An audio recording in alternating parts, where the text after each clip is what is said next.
اس کے بعد جو حکومت کا جو رد عمل آیا کہ نہیں یہ سازش نہیں مداخلت ہے، جو بھی ان کا آپس میں یہ چل رہا ہے، اور اب جو عمران خان صاحب کہتے ہیں کہ میں واپس آ رہا ہوں اور اس پہ جو ہے اس سائفر کو بیس بنا کر جو ہے اس اسمبلیوں کو تحلیل کرے، نئے الیکشن کا اعلان کرے، کیا یہ درست موقف ہے ان کا؟ نہیں، میں آپ کو بتاؤں کہ عمران خان کا کہنا تو درست ہے صحیح، لیکن وہ واپس آئے گا وہ ایسا نہیں لگ رہا۔ دوسری بات یہ ہے جناب کہ اس کو انویسٹیگیٹ کرنا ہے کہ ان چیزوں کی کوئی انویسٹیگیشن نہیں ہوتی ہے، اس سے پہلے بھی اس طرح کی چیزیں ہوئی ہے، اس کا کیا انویسٹیگیٹ ہونا ہے؟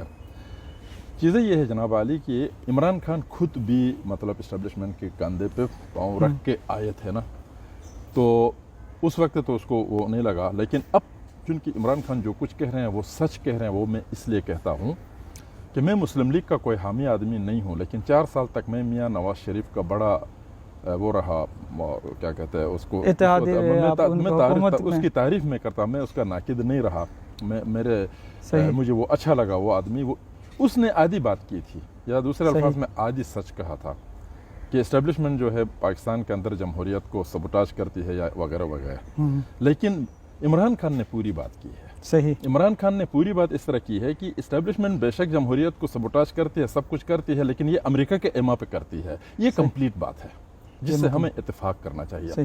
دیکھیں میں آپ سے گزارش کروں، 47 میں یہ لوگ گورے گئے ہیں تو یہ فزیکلی جسمانی طور پر گئے ہیں، لیکن یہ اندر سے اپنا کام کمپلیٹ کر کے گئے ہیں۔ یہ ایشین لوگوں کی بڑی بدبختی ہے، یہ صرف پاکستان کا مسئلہ نہیں ہے، یہ مسئلہ ہندوستان میں بھی ہے، ایشین کنٹریز کے اندر بھی ہے۔ اس وقت جو ہے وہ ہم بلیڈی انڈین کہلاتے تھے، ابھی بلیڈی سویلین کہلا رہے ہیں، ہمارے اتنی سی فرق ہو گئی ہے۔ تو بلیڈی سویلین کیوں کہلاتے ہیں؟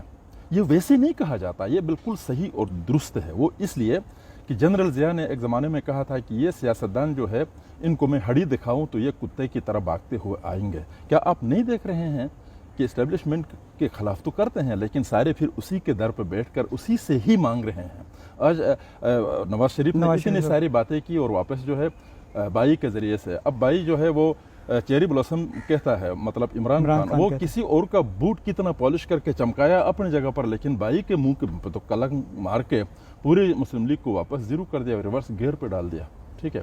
تو اسی طرح اب عمران خان جو ہے وہ چل رہا ہے، لیکن وہ بھی اگر بقول بعض لوگوں کی کہ وہ بھی جگہ ڈھونڈ رہے ہیں اسٹیبلشمنٹ میں، تو یہی صورتحال رہی تو بلیڈی سویلین ہی کہلایا جائے گا، اس سے زیادہ کیا ہو سکتا ہے؟ مستقبل قریب میں کیا دیکھتے ہیں سر آپ کے الیکشن ہوں گے افہام و تفہیم سے، یا پھر کوئی اللہ نہ کرے کوئی ناخوشگوار گزارش کروں، اس بات کو ہم کمپلیٹ کر لیتے ہیں۔ یہ پہلی جو بات ہے نا، میں آپ کمپلیٹ کرتے ہیں، اس میں یہ ہے جناب کہ آرمی کا نام لیا جاتا ہے تو ہم کلیکٹیولی پوری آرمی کا وہ نہیں ہوتا، اس میں 2 طبقات ہیں۔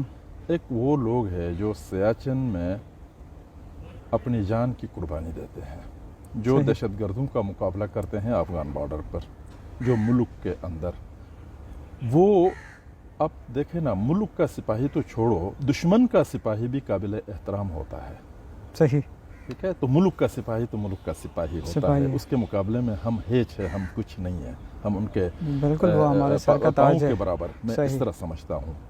لیکن وہ جو پالیسیز بنانے والے جو ہوتے ہیں نا، وہ ملک کے لیے ہارمفل ہے، ہم ان کی بات کرتے ہیں، صحیح، ٹھیک ہے۔ اب آپ دیکھیں پاکستان کے اندر ڈیفنس پالیسی پر بھی سویلین کا اختیار ہے، لیکن فارن پالیسی پہ سویلین کا کوئی حق نہیں ہے۔ کیوں ایسا ہے؟ اس لیے ایسا ہے کہ فارن پالیسی جو ہے اس کا براہ راست تعلق امریکن مفادات سے ہے۔ جنرلز بہت اچھی طرح جانتے ہیں کہ جناب علی یہ سسٹم کس طرح چل رہا ہے۔ اب آرمی کے اندر جو لوگ کاکول سے فارغ ہو کر آتے ہیں ان میں ڈسپلن بھی آتا ہے، ان میں ایمان بھی زیادہ ہوتا ہے، فوجی معاملات میں وہ لوگ زیادہ شرم حیا والے یا دوسرے الفاظ میں غیرت مند ہوتے ہیں۔ تو بہت سے غیرت مند جنرلز ایسے بھی ہیں جو سوچ رہے ہیں کہ یہ جو کچھ ہو رہا ہے یہ ٹھیک نہیں ہو رہا۔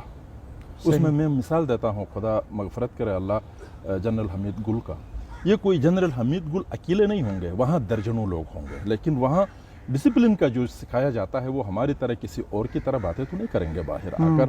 ان سب کو اس بات کا علم ہے کہ 30% جہاں پاکستانی مفادات ہوتے ہیں وہاں کسی بھی ایکشن میں 70% امریکن مفادات ہوتے ہیں۔ تو ایسی صورتحال کو سب سمجھ چکے ہیں، بہت کم لوگوں کے علاوہ۔ صحیح۔ اب یہ چینج قوم چاہتی ہے، یہ چینج قوم چاہتی ہے۔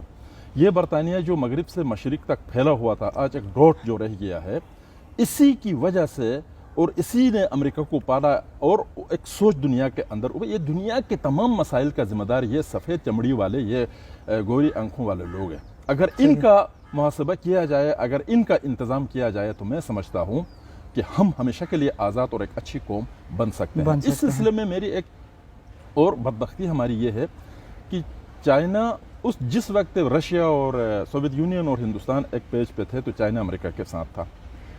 پھر جب 9/11 کے بعد چیزیں تبدیل ہو گئی، تو چائنا کے خلاف جو ہے امریکہ کھڑا ہوا، تو چائنا اور روس آپس میں مل گئے، ہندوستان جا کے پھر امریکہ سے ملا۔ تو اسی طرح ایشین کوئی بلاک نہیں بن پا رہا ہے۔ ٹھیک ہے، ایک وہی بات ہے کہ ہمارے سیاستدان جس طرح جو ہے وہ ایک کی جگہ دوسرا جو ہے وہ اپنی جگہ ڈھونڈ رہا ہے، اسی طرح ایشیا کا مستقبل نہیں بن پا رہا ہے۔ تو یہ وہ خوش قسمتی کا دن ہوگا جب یہ بلاک بنے گا، یہ رشیا سے لے کر چائنا سے انڈیا تک، پھر پاکستان ایران سے لے کر سینٹرل ایشیا سے لے کر مڈل ایسٹ تک جب لوگ ایک ہوں گے، تو تب جا کر سپر پاور کا مقابلہ ہو سکتا ہے، ورنہ سپر پاور اپنا گیم کھیلتا رہے گا۔ ہمیں غربت میں، مصیبت میں، جہالت میں اور نہ جانے کن کن چیزوں میں ہمیں نسلوں کو گزارنا پڑے گا۔ یہ ہے ہمارا سب سے بڑا مسئلہ انشاءاللہ۔ ناجی صاحب، یہ اب آتے ہیں گلگت بلتستان کی طرف، کیونکہ یہ تبدیلی کے پہلے کچھ دن پہلے ہم نے سنا تھا جو وفاق سے جو ہوا ہے وہ گلگت بلتستان میں بھی داخل ہو رہی ہے، لیکن وہ پھر کچھ عرصے بعد ختم ہوئی، جو عدم اعتماد کے گلگت بلتستان اسمبلی میں، آپ خود اسمبلی میں، تو کیا اس میں کوئی صداقت تھی یا اب کوئی گنجائش ہے، کچھ اس طرح کوئی تبدیلی ہو سکتی ہے؟ اس طرح کی خواہشات اور معاملات تو چلتے ہیں، لیکن پریکٹیکل تو مجھے کچھ ایسا نہیں لگ رہا ہے۔ اس میں بھی بات یہ ہے نا، یہاں عمران خان صاحب جب تک مضبوط ہے تب تک تو ہمارے بھائی جو ہے وہ وہاں ہلیں گے نہیں، اپنی جگہ پر ڈٹے رہیں گے۔ جب ان کو یہ پتہ چلے گا کہ جناب یہاں یہ پرابلم میں ہے، عمران خان تو وہ چھوڑنا شروع کریں گے، کیونکہ ہمارے لوگ تو ٹو کرتے ہیں نا، کسی بھی چیز کو، طاقت کو ٹو کرتے ہیں۔ تو اس حساب سے جو ہے عمران خان صاحب جب تک مضبوط ہے، عمران خان صاحب یہاں جو ہے اس کا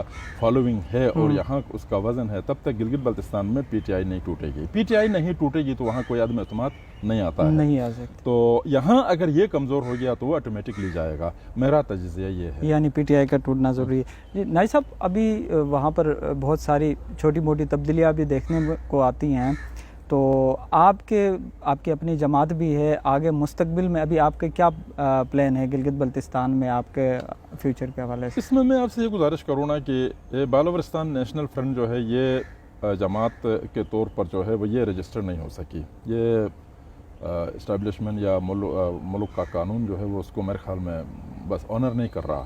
صحیح۔ تو ایسی صورتحال کے اندر جب ہمیں الیکشن میں جانا ہوگا، ہمارے پاس ایک بہت بڑا کیڈر ہے جو بلدیات میں بھی الیکشن لڑیں گے اور بہت زیادہ لوگ ہیں، ہم ان کو بے سر و سامان یا ان لوگوں کو ہم تدر پدر کرنے بھی نہیں دیں گے اور اس کو سنبھال کے چلانا پڑے گا۔ ٹھیک ہے۔ تو اس میں کے لیے میں اپنے ساتھیوں سے ایک مشورے پر ہوں، ہم کسی اس پر نتیجے پر پہنچ جائیں گے۔ وہ میری خواہش یہ ہے کہ براڈر بیسڈ ایک نیشنل فورم جو ہے وہ تشکیل دیا جائے، جس کا بی این ایف بھی حصہ ہو، اور اس کے علاوہ اور بہت ساری پولیٹیکل پارٹی، شخصیات اور وہ جو ہم خیال لوگ ہیں وہ مل کے آ جائے، اور اس کو جو ہے ہم ایک نارمل پارٹی کے طور پر، ایک نارمل نیشنل فورم کے طور پر، بلکہ اس کو گلگت بلتستان کے بجائے پاکستان لیول پہ ہی لے کر آئے۔ ٹھیک ہے، گلگت بلتستان کے لیے بھی ہم اس کی آٹونومی جو ہے، اس کی داخلی خود مختاری کے بارے میں ایک اچھا سا منشور ہم پیش کریں، اور اس کے ساتھ پورے پاکستان لیول پر ہم جو ہے ہزارہ صوبہ، کراچی صوبہ، سرائکی صوبہ، بلوچستان کے اندر جو ہے پختونوں اور بلوچوں کو الگ الگ کر کے اس طرح کی چیزوں کو بھی ہم سپورٹ کریں، اور پھر پاکستان کے اندر جو ہے وہ ایک سیکولر اچھا ڈیموکریٹک جو ہے سسٹم کی ہم بات کریں۔ بہت ساری چیزیں وہ ہمارا حق ہے، اگر جب تک ہم یہاں ملے ہوئے ہیں تو یہ باتیں تو ہم کر سکیں۔ اس طرح کوئی فورم جو ہے ہم تشکیل دے دیں، اور اسی فورم کے تھرو ہم الیکشنز لڑیں، اسی فورم کے تھرو جو ہے ہم جدوجہد کریں۔ باقی بی این ایف کا منشور اور اس کی جدوجہد وہ اپنی جگہ پر ہے، اس کو ہم نے نہ چھوڑنا ہے، تو نہ ہم نے اس کو سیز کرنا ہے، نہ ہم نے اس کو کمزور کرنا ہے، نہ ہم نے اس کو ختم کرنا ہے۔ یہ بالکل ممکن ہے۔ یہ ہم خیال میں گلگت بلتستان کی جو دیگر جو نیشنلسٹ جماعتیں ہیں وہ شامل ہیں یا کچھ، یا وفاق سے؟ وفاق سے تو گلگت بلتستان سے تعلق رکھنے والے بہت سارے لوگ جو ہے اس کا حصہ بن سکتے ہیں، وفاق سے ہی ان کا تعلق ہو۔ باقی پارٹیوں کے لوگ تو ظاہر ہے وہ نہیں آئیں گے، وہ تو یہاں پارٹیوں کے اندر مجبور ہے۔ اور باقی ادھر جو ہے چھوٹے چھوٹے گروپ سے مثلاً وہ ابھی دیکھیں نا ٹیکس کی کوئی بات آ جائے تو سول سوسائٹی اٹھتی ہے, مطلب ایکشن کمیٹی کے نام سے سول سوسائٹی کے. ابھی بھی میں نے سنا ہے کہ بھائی کوئی اس طرح کا وہ ہو رہا ہے, کوئی لوگ مجھ سے پوچھتے ہیں کہ اس میں آپ کا کیا رول ہوگا, تو اس سے فائدہ اٹھاتے ہوئے میں اس پہ بھی بات کروں گا. وہ یہ کہ جناب علی ہم ٹیکس کے مخالف نہیں ہیں. آپ کو پتہ ہے اسمبلی کے اندر میں نے جو ہے اس کے اوپر خلاف میں نے ووٹ دیا, یہ کیا کہتے ہیں جو اتھارٹی کے خلاف تھا, میں نے اس کے خلاف ووٹ دیا. وہ اپنی جگہ پر, ہم ٹیکس کے خلاف نہیں ہیں. ٹیکس کے خلاف ہم کیوں نہیں ہیں؟ وہ ہم اس لیے نہیں ہے کہ ایک آدمی گلگت کے اندر ارب پتی بنتا ہے, ٹھیک, گلگت کا کوئی سرمایہ دار جس کی 300-400 دکانیں ہیں, اچھا جناب علی خیبر پختونخوا سے لوگ آ کر وہاں کما کے اپنے گھر لے کر جاتے ہیں, تو اتنے شہر کی آبادی, صفائی اور ان کے ٹوائلٹ اور ساری چیزوں کو صاف کرنے کا کون ذمہ دار ہے؟ ٹیکس تو لینا چاہیے, لیکن یہ ٹیکس ہم اس جگہ کیوں دے دے جہاں پر ہم اپنا حساب نہیں لے سکتے ہیں. ٹھیک ہے. دوسری بات یہ ہے جناب علی کہ پاکستان کا وفاقی ٹیکس تو ہم ویسے بھی دے رہے ہیں. یہ جو کپڑے ہم نے پہنے, یہ جو جوتیاں ہم نے پہنے, جو کھانا کھا رہے ہیں, جو کچھ بھی کر رہے ہیں, جو ساری چیزیں ہم اپنے گھر کے لیے خریدتے ہیں, سارے ٹیکس پیڈ ہے. یہ انڈائریکٹ ٹیکس جسے کہا جاتا ہے. اس کے علاوہ بھی بہت سارے ٹیکسز جو ہے وہ گلگت بلتستان سے وصول کیے جاتے ہیں. اب ٹیکس ہے گلگت بلتستان کی حکومت کو دینے کا. گلگت بلتستان کی حکومت جب ایک آرڈر کے تحت چلتی ہے تب تک ہم ٹیکس کی حمایت نہیں کر سکتے ہیں. گلگت بلتستان کی حکومت ایک کانسٹیٹیوشن کی شکل. اب دیکھیں ہم کتنے نیچے آ کے بات کرتے ہیں, بالکل ہی سرفس سے نیچے آ کے. ہم نے خود مختاری کی بات نہیں کی, ہم نے آزادی کی بات نہیں کی, ہم نے یہ چیزیں دے دو. ہم نے یہ کہا تم نے جو کچھ دیا ہے وہ گارنٹیڈ ہو. گارنٹیڈ ہو مینس وہ آرڈر نہ ہو, وہ ایک ایکٹ ہو, وہ خود ایک کانسٹیٹیوشن ہو. تو ایسی صورتحال کے اندر ہم دے دیں گے. ہم آرڈر کے تحت بھی چلے اور ہم جو ہے اپن کنٹریبیوٹ بھی کریں, ہم کیوں کریں؟ یہ ہمارا سٹانس ہے. باقی ایسا کرنے کے بعد, مطلب ایک کانسٹیٹیوشنل حکومت قائم ہونے کے بعد جب ٹیکس دینے کی بات آ گئی تو غریب پر ٹیکس نہ لگانے اور غریب پر ٹیکس نہ لگانے کے لیے ہم تحریک چلائیں گے, اور امیر پر ٹیکس لگانے کا ہمارا مطالبہ ہوگا. کیوں نہ ٹیکس دے دے؟ اب شنگریلا جو ہے 2 لاکھ روپے کا ایک رات کا وہ جو ہے پیسہ لیتا ہے. جناب علی ادھر ہنزا کے اندر کتنے ہوٹل ہیں؟ یہاں 1 لاکھ سے زیادہ. ایک آدمی 1 لاکھ سے زیادہ ایک رات ایک کمرے میں گزارنے کے لیے 1 لاکھ روپیہ خرچ کرتا ہے, تو 5,000 روپے گلگت بلتستان حکومت کو کیوں نہیں دے گا؟